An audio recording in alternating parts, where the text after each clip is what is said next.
Okey, kita dapat mengetahui sememangnya aplikasi adab dan nilai murni terhadap guru merupakan suatu elemen yang penting, terutama dalam perhubungan antara pelajar dan guru. So, adab dan nilai murni ni membawa kepada perilaku yang baik dan nilai murni mendorong kepada suatu etika yang bermoral.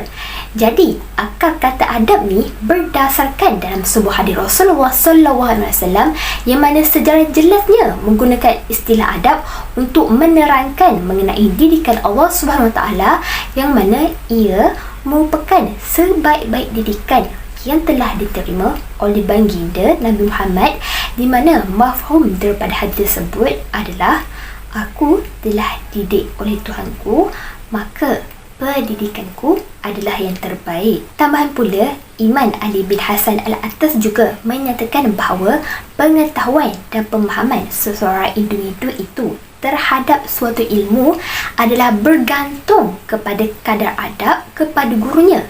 Okey, jadi kita boleh lihat berdasarkan kertas kerja ini, kita dapat memahami bahawa seseorang pelajar yang memelihara adab terhadap gurunya akan diberikan banyak kefahaman. Malah pelajar yang paling banyak atau dalam tempoh yang lama berdamping dengan gurunya adalah individu yang paling tinggi kefahamannya. Dan definisi adab, nilai murni dan guru. Okey, yang pertama, definisi adab. Jadi definisi adab ni menurut Kamus Dewan Bahasa dan Pustaka, adab ni memberi maksud kepada tingkah laku juga tutur kata yang sopan dari segi budi bahasa atau kepribadian yang halus. Juga perkataan adab ni dalam Kamus Bahasa Arab iaitu adaba, ya'dubu dan adaban yang bererti kesopanan, tingkah laku yang baik dan juga tertib. Seterusnya, nilai. Nilai ni bermaksud standard yang digunakan oleh individu dalam menetapkan perihal yang berkaitan dengan objek, idea, perasaan, keadaan yang dikehendaki atau tidak dikehendaki. Sebagai contoh, kecantikan, taraf, kebaikan dan sebagainya. Juga nilai ni ia melibatkan satu panduan yang mana ia membantu seseorang itu dalam membezakan dengan sesuatu yang baik dengan yang buruk. Seterusnya, ia bertindak berdasarkan pemilihan yang berteraskan perbezaan tersebut. Akhir sekali, definisi guru. Guru ni bermaksud seorang individu yang mengajar, pendidik, pengajar. Guru juga merupakan seorang pendidik yang mendidik secara profesional, mengajar berkaitan suatu ilmu, memberi bimbingan, melatih dan juga melaksanakan evaluasi kepada pelajarnya. Seterusnya adalah kepentingan dalam mengaplikasikan adab dan nilai murni terhadap guru. Kepentingan yang pertama ialah guru merupakan seorang perantara untuk kita memperolehi ilmu. Hal ini kerana guru mempunyai darjat yang tinggi dari pandangan Islam. Oleh itu, Islam amat menitik beratkan umatnya untuk mencari dan menuntut ilmu, di mana ia selari dengan kita untuk diwajibkan untuk mempelajari ilmu fardu ain seperti solat, puasa dan lain-lain. Jadi, ketika guru sedang menyampaikan ilmu, pelajar-pelajar lain perlulah memberikan perhatian yang sepenuhnya supaya dapat memahami isi penting yang telah diajarkan oleh guru tersebut. Kepentingan yang kedua ialah guru merupakan motivasi kepada pelajar. Motivasi iaitu dorongan mental yang menggerakkan perbuatan manusia, termasuklah perbuatan seseorang itu untuk belajar. Oleh itu, peranan motivasi ini sangatlah penting dalam pembelajaran kerana ia dapat membantu pelajar untuk mencuba yang terbaik dan memastikan mereka fokus kepada matlamat mereka. Contohnya, guru membantu pelajar dalam mengatasi masalah dan menemukan solusi yang tepat dengan beradab dan menunjukkan nilai murni seperti menghormati guru. Pelajar akan rasa lebih selesa dan terbuka dalam meminta bantuan dan saranan daripada guru berkaitan masalah pembelajaran yang dihadapi. Kepentingan yang terakhir iaitu mewujudkan hubungan yang baik antara guru dan pelajar. Hal ini kerana seorang pelajar perlu sentiasa menunjukkan sikap yang baik dan nilai murni kepada guru kerana secara langsung guru merupakan pembimbing kepada pelajar yang memerlukan persefahaman antara mereka. So, guru akan selesa untuk memulakan pengajarannya dengan kaedah yang sesuai mengikut keadaan pelajar-pelajarnya kerana telah terjalinnya persefahaman dan hubungan yang baik antara guru dan pelajar. Seterusnya lagi pula iaitu faktor pengabaian adat dan nilai murni terhadap guru. Yang pertama adalah faktor diri pelajar, di mana setiap orang mempunyai tanggungjawab atas tingkah lakunya sendiri yang berkemungkinan menjadi tidak beradab dan tidak berdisiplin terhadap guru dengan memenuhi kehendak diri sendiri tanpa berlaku pengaruh luar. Contohnya, seorang pelajar berani untuk menghina guru dengan mengatakan guru tersebut pondan. So, sikap ini menunjukkan pelajar itu tidak sedar akan kepentingan beradab dan menghormati guru. Oleh itu, pelajar seeloknya sedar atas perbuatan negatifnya terhadap guru dengan menjaga percakapannya. Yang kedua ialah faktor rakan sebaya, di mana rakan sebaya adalah tempat di mana mereka meluahkan perasaan dan masalah yang dihadapi sebagai pengganti ibu bapa dan keluarga. So, antara kegiatan pengaruh rakan sebaya yang tersebar luas ialah masalah vandalism, iaitu merosakkan harta benda awam. Namun begitu, ada inisiatif yang telah dilakukan untuk membantas gejala ini, iaitu dengan mengadakan sesi intervensi antara pelajar bagi mencari punca masalah dan juga sesi kaunseling yang telah dilakukan dengan siasatan dengan memanggil ibu bapa mereka. Jadi, pengaruh rakan sebaya ini adalah faktor yang paling penting dalam bentuk sikap seorang pelajar, kerana rakan merupakan orang yang paling memahami kita. Faktor pengabaian adat dan nilai murni terhadap guru yang terakhir iaitu faktor ibu bapa dan keluarga. So, di mana ada segelintir ibu bapa dan keluarga yang mengabaikan tanggungjawab mereka kepada pelajar ini, sehingga menyebabkan pelajar itu abai dan kurang kasih sayang. Jadi, pelajar ini tidak dapat membezakan perkara yang baik dan buruk sebab tidak diajarkan dan diamalkan oleh ibu bapanya ketika di rumah, sehingga boleh tercetusnya protes dan masalah daripada kalangan pelajar sehingga boleh menyebabkan nyawa warga sekolah termasuklah guru dalam bahaya. Sebagai contohnya, berlakunya insiden seorang pelajar telah memukul gurunya dengan menggunakan kerusi di sebuah sekolah. Implikasi pengabaian adab dan nilai murni terhadap guru. Peranan guru dalam bidang pendidikan dilihat amat penting. Bahkan, ibu bapa juga tidak terlepas daripada tanggungjawab menjalankan tugas sebagai madrasah pertama bagi anak-anak. Terdapat banyak aspek yang mendorong ke arah pembentukan akhlak anak muda yang mampu mengubah diri mereka menjadi seorang insan yang berguna di masa akan datang ataupun sebaliknya. Oleh itu, terdapat beberapa implikasi daripada pengabaian nilai murni dan adab ini terhadap guru untuk saya nyatakan di sini. Yang pertama, boleh menjejaskan hubungan harmoni antara guru dan pelajar. Pelajar yang bersikap sombong dan biadab terhadap guru sering menjadi tumpuan para guru untuk memberi perhatian yang lebih kepada mereka demi kebaikan mereka sendiri. Segala nasihat dan teguran diberikan kepada mereka untuk kebaikan mereka di masa akan datang. Namun begitu, terdapat segelintir pelajar yang bersifat sombong dan egois. Mereka melampiaskan ego dengan bersikap menonjolkan diri ataupun mengeluarkan kata-kata kesat di platform-platform media sosial dan sebagainya terhadap teguran dan nasihat yang diberikan kepada mereka. Hal ini menunjukkan sikap tidak sopan dan tidak menghormati guru. Implikasinya, mereka mula hilang rasa hormat, mula bersikap sombong dan biadab terhadap guru dan boleh menjatuhkan maruah pihak-pihak yang terlibat. Dan ini sangat-sangat membimbangkan jika dilihat dan dibiarkan begitu saja. Seterusnya, kesan daripada pengabaian ini ia boleh mengganggu kestabilan emosi guru dan pelajar. Sebagai contoh, pada era PKP yang lalu, sesi pembelajaran di atas talian telah diperkenalkan dan ia telah berlangsung selama hampir 2 tahun setengah. Bahkan sekarang terdapat beberapa pihak ataupun guru yang mengambil kesempatan untuk menjaga kemaslahatan pelbagai pihak dengan menjalankan sesi pembelajaran ini. Maka ketika itu, guru berusaha untuk mempelajari teknik baharu untuk menyampaikan ilmu kepada pelajar walau di mana jua mereka berada. Namun, sedihnya apabila pelajar itu sendiri tidak menghargai pengorbanan guru dengan bersikap sambil lewa terhadap kelas ataupun pengajian sesi pembelajaran yang diadakan di atas talian itu. Mereka tidak merespon, tidak membuka kamera dan dia menunjukkan perkara yang mereka lakukan di atas talian itu sewaktu sesi pembelajaran itu berlangsung. Hal ini memberikan impak yang negatif terhadap emosi guru lah itu sendiri.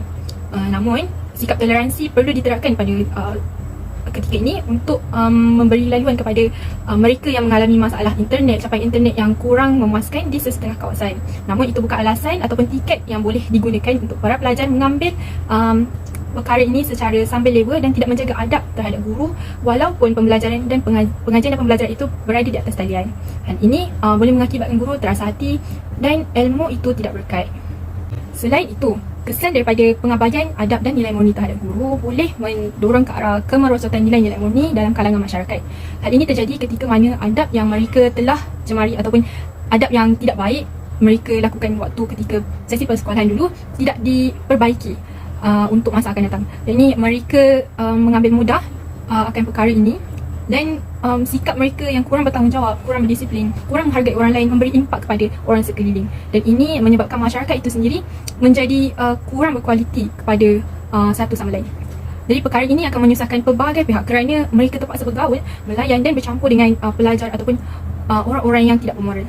Di sini jelas kelihatan bahawa keberkatan ilmu yang dipelajari suatu ketika dulu telah terputus, ataupun keberkatan itu tidak mengiringi kerana tidak menjaga hubungan dengan manusia yang lain, terutama sekali insan yang bergelar guru. Guru juga diibaratkan lilin yang membakar diri mereka. Namun jika ia disia-siakan, ia tidak bermakna apa-apa, dan itu adalah perkara yang patut kita kesali dan perlu diperbaiki dari masa ke semasa. Akhir sekali, kesan daripada pengabaian ini boleh mengakibatkan reputasi negara dalam bidang pendidikan terjejas atau tercemar jika diketahui oleh pihak luar, seperti negara-negara maju yang lain. Hal ini berlaku apabila tiada lagi pelajar, sebagai contoh, pelajar pertukaran antara sebuah negara dan negara lain untuk memberikan tunjuk ajar, dan tiada lagi pelajar yang berkualiti untuk kita hantar kepada luar negara untuk mereka berkhidmat di sana demi mengharumkan nama baik negara. Jika pengabaian adab dan nilai murni ini dibiarkan secara terus tanpa ada pencegahan, hal ini boleh menyebabkan negara luar memandang serong terhadap negara kita. Oleh yang demikian, pentingnya adab dalam menuntut ilmu dalam kalangan pelajar, walau di mana juga mereka berada, itu akan membentuk diri mereka yang kini dan masa akan datang untuk menjadi insan yang berguna dan mampu membalas jasa kedua ibu bapa dan juga memberi khidmat kepada masyarakat dan juga negara. Seterusnya iaitu isu pelajar bunuh guru kerana kecewa dengan markah yang rendah. Menurut akhbar Cosmo, pada 3 November 2023, mendapati bahawa 2 pelajar dari Fairfield Lower telah membunuh seorang guru yang mengajar mata pelajaran Sepanyol. Kedua pelajar itu dikenali sebagai Willard dan Jeremy.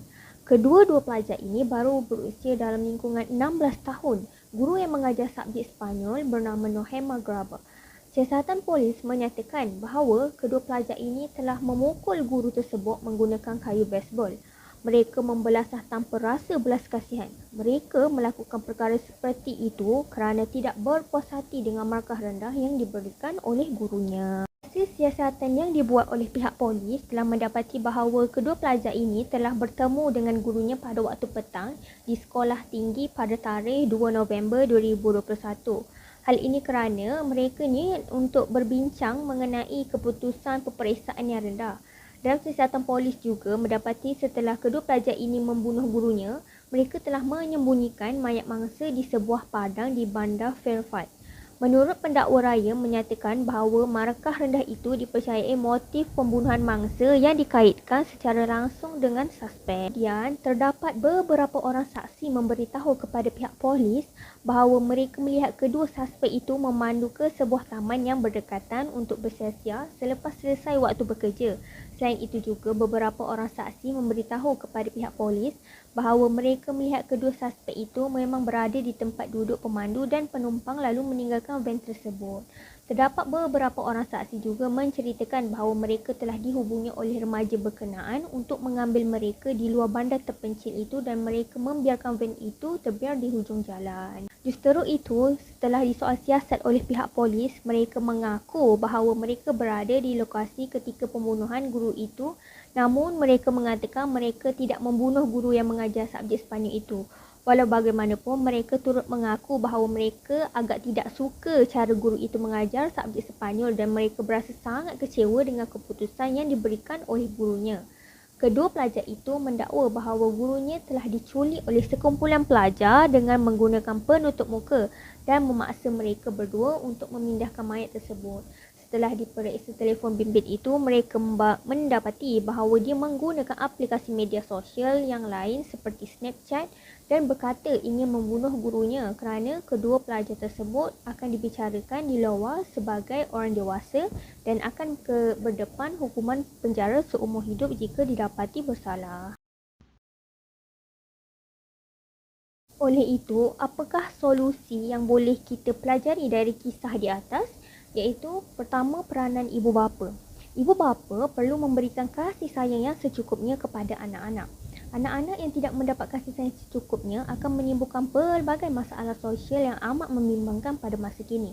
Ibu bapa perlu tahu bahawa perwatakan anak-anak di rumah dan di sekolah adalah sangat berbeza, iaitu mempunyai dua perwatakan jika tidak mendapat kasih sayang secukupnya. Cara memberikan kasih sayang adalah dengan mendengar segala luahan masalah anak-anak dan menjadi pendengar yang baik. Kajian menunjukkan bahawa usia remaja lelaki adalah bermula 12 tahun sehingga 18 tahun, manakala usia remaja perempuan pada usia 10 tahun sehingga 18 tahun. Ianya perlu dilayan seperti kawan agar mudah mereka menceritakan segala permasalahan yang dihadapi. Seterusnya, dalam mendidik anak-anak pada zaman kini perlu mempunyai sedikit ketegasan agar mereka takut untuk tidak melakukan kesilapan. Jika tidak dikawal, mereka akan berseronok dengan rakan-rakan menggunakan media sosial sebagai tempat melepaskan perasaan. Seperti isu yang telah dibangkitkan di atas, iaitu remaja tersebut telah menggunakan Snapchat sebagai tempat untuk memberitahu rakannya mempunyai niat membunuh gurunya. Kita sebagai ibu bapa perlu sentiasa meneliti perilaku anak-anak dan memantau telefon anak-anak. Ibu bapa juga tidak perlu sentiasa mengikut kehendak anak-anak. Perlu mempunyai strategi dalam mendidik anak-anak zaman kini. Kemudian, ibu bapa perlu menjadi contoh kepada anak-anak. Dalam kehidupan kekeluargaan, mestilah ibu bapa yang harus menunjukkan sikap dan amalan yang baik terhadap anak-anak. Anak-anak ini adalah seperti kain putih dan kitalah yang mencorakkannya. Sebagai contoh, cara kita berfikir, prinsip hidup yang dilaksanakan setiap hari, kepercayaan kita, cara kita berkomunikasi dengan seorang sekeliling. Ibu bapa tidak bolehlah sibuk bekerja sehingga memberikan tanggungjawab yang telah diamanahkan oleh Allah. Seterusnya iaitu peranan guru. Guru berperanan seperti ibu bapa apabila pelajar berada di sekolah.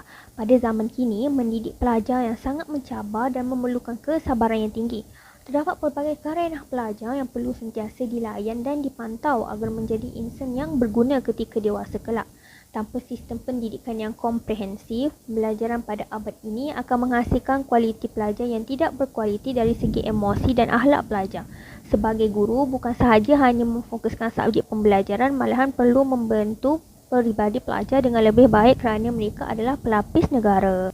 Bagi mencapai pendidikan yang komprehensif, guru mestilah sentiasa berfikiran kreatif dan inovatif agar pelajar seronok untuk memulakan setiap pelajaran.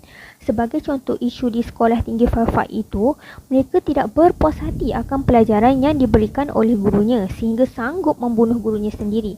Kejadian seperti ini tidak sepatutnya berlaku. Guru mestilah berperanan untuk memastikan pelajarnya selesa.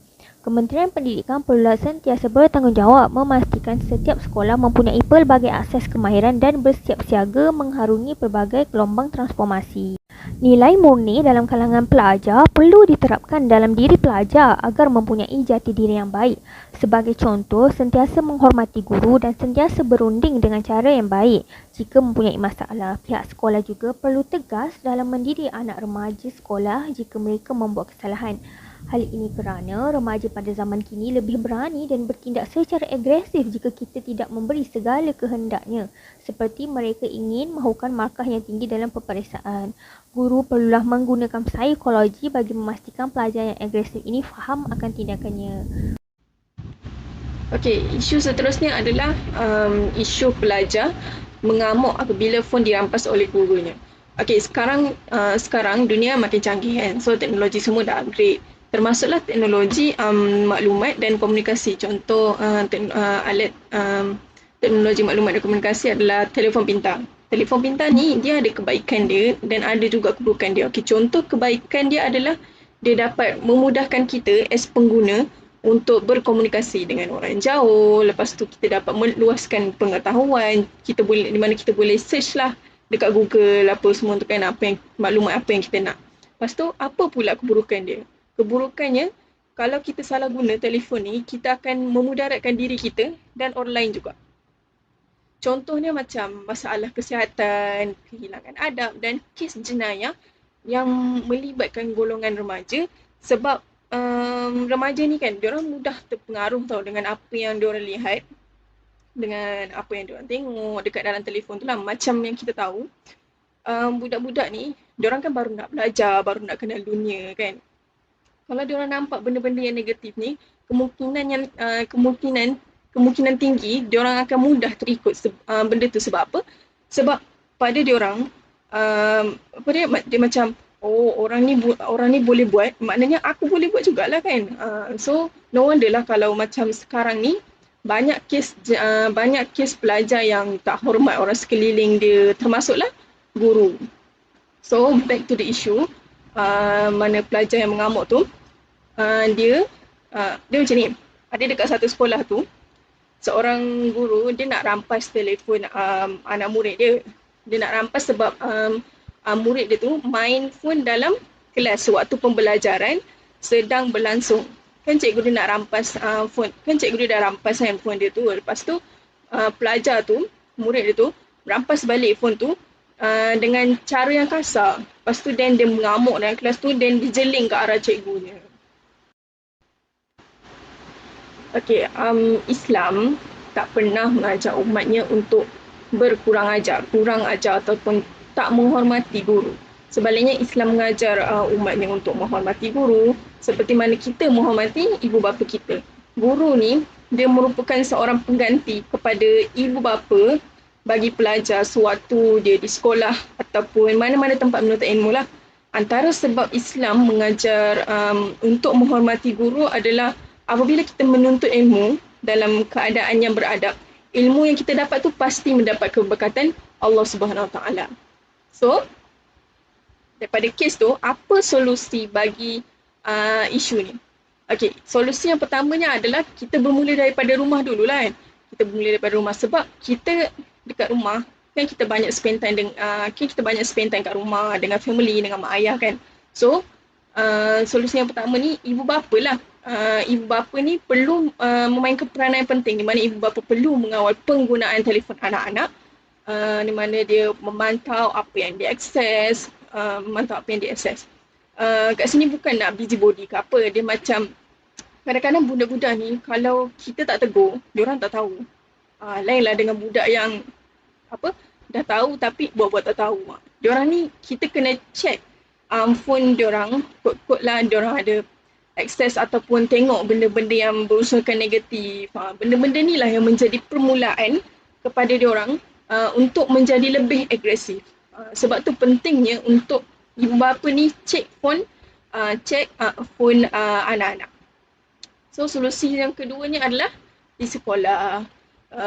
Untuk menjadikan pelajar-pelajar ni menghormati guru dan berdisiplin, guru-guru kenalah menjadi lebih tegas dalam mendisiplin pelajar dan mengikut peraturan sekolah. Will, cuba tengok tu. Cikgu tu gemuk weh. Dia besar macam pelapor. Okey, kalau kita cakap pasal hina guru ni, benda ni memang dah lama berlaku.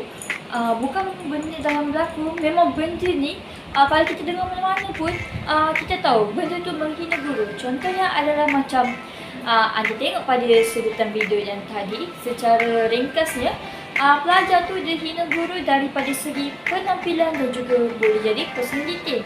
Yang mana dia menghina badan dia gemuk semua tu, yang mana itu boleh membuat kalau saya jadi cikgu dan anda menjadi cikgu yang akan mengguris hati kita, betul tak? Okey, jadi daripada sini benda ni macam tak best lah kalau kita tengok orang duk hina-hina guru ni. Okey, jenis penghinaan ni banyak tau. Antara daripada segi verbal, secara lisan, ataupun secara act, iaitu secara kita punya tindakan lah, apa-apa. Dan lagi satu secara tulisan, iaitu writing. Dan bukan tu je, secara penghinaan ni boleh sampai berlakunya kes pembulian di antara cikgu, dan juga yang paling teruk adalah kes membunuh cikgu atas sebab-sebab yang tak munasabah dan juga sebab-sebab yang nampak tak logik kat situ. Okey, kalau kita cakap daripada segi verbal, iaitu secara lisan, okey, sebagai contoh lah kalau kita tengok daripada secara verbal sebagai komen yang negatif macam yang tadi, macam seorang pelajar memberi komen tentang penampilan. penampilan contohnya macam dia gemuk. Kalau daripada segi personality, contohnya macam cikgu tu dia kekok ke apa, lepas tu dia ejek-ejek.